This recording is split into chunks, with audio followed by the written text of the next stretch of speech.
Hey guys, welcome back with the QB Docs. Today I'm joined here with Dusty, and we're going to give you guys an awesome exercise to work on the posterior chain. Alright, so posterior chain, what I'm talking about is all the muscles of the upper back. So in today's video specifically, we're going to target the external rotators of the rotator cuff, we're going to target the shoulder extensors, and we're also going to target the retractors of the shoulder blade. Alright, so the reason that these are all very important because these all have to do with posture.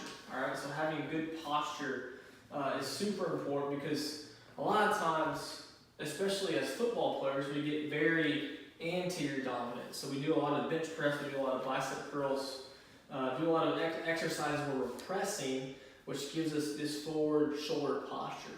And if we have that posture, especially as quarterbacks, this can be detrimental to the shoulder girdle and give us injury risk, and also can give us risk with low back injuries. Okay, so what we're going to do is we've got a band set up here, anchored to the rack. All right, all you have to do is bring the band around the rack, and Dusty's just going to loop both of his hands into the band. All right, so you're not actually grabbing onto the band.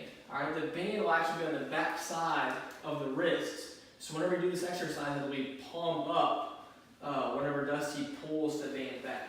Okay, so he's going to start with his shoulder blades back. He's just going to be in a standing position with that band straight out in front of him. And that looks pretty good. His hands are going to be out in front of him like this, almost like he's praying. Alright? And he's going to initiate the exercise by externally rotating both arms first. Alright, so he's going to externally rotate first, and then go into extension while he keeps the rib cage down. Alright, so his eyes will be forward, his chin's down, his shoulder blades are back, rib cage is down, and glutes are on. Alright, so external rotation, down to extension, while he maintains all those properties. Because if Dusty doesn't have proper stabilization of the trunk, he's going to have a tendency to overextend maybe, or maybe he tries to shrug to bring it forward because he's not very strong in his shoulder extensors or shoulder external rotators.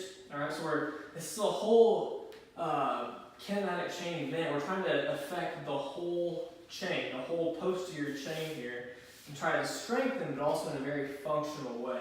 Alright, so as far as sets and reps, we'll tell Dusty to do, I would say, 2 sets of 12 of these, 3 to 4 times a week. And if Cass wants to move around this way a little bit more, so you can see the back view. Just pulling that, trying to go to full shoulder extension. Now, if you're not strong enough to do it at this distance, you can always move up. If this is too light, you can always add a heavier band. But just kind of play with it to get used to it. All right? That'll help decrease shoulder injury and also decrease back injury. Okay? If you guys like that video, please check out our other videos at the QB Docs on our Instagram, Facebook, and YouTube, or our website, theqbdocs.com.